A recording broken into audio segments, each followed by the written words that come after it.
tumaze kubona ko nyakubahwa Kagame Paul yatorewe kuba perezida wa Repubulika y'u Rwanda, tumaze kubona ko ibiteganywa n'amategeko byose byubahirijwe, dushingiye ku itegeko nshinga rya Repubulika y'u Rwanda ku ngingo yaryo y'102 iteganya ko uwatorewe kuba perezida wa Repubulika arahira indahiro ye ikakirwa na perezida w'urukiko rw'ikirenga. Tunejejwe no gutumira nyakubahwa Kagame Paul kutugezaho indahiro ye.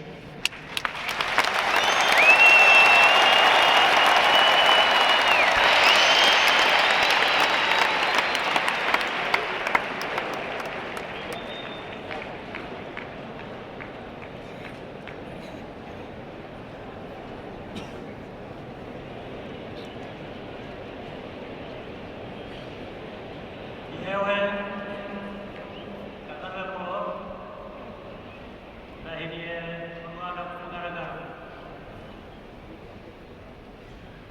ko ntazahemukira Repubulika y'u Rwanda,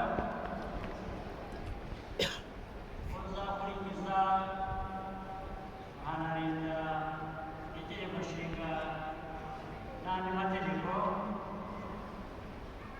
ko nzakorana umurava imirimo ashinzwe,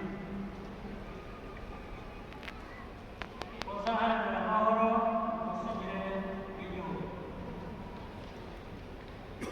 ko nzashimangira ubumwe bw'Abanyarwanda, ko ntazigera nkoresha ububasha mpawe mu nyungu zanjye bwite,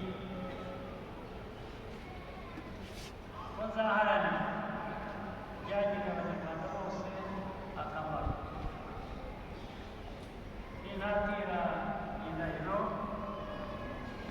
zabihanirwe n'amategeko.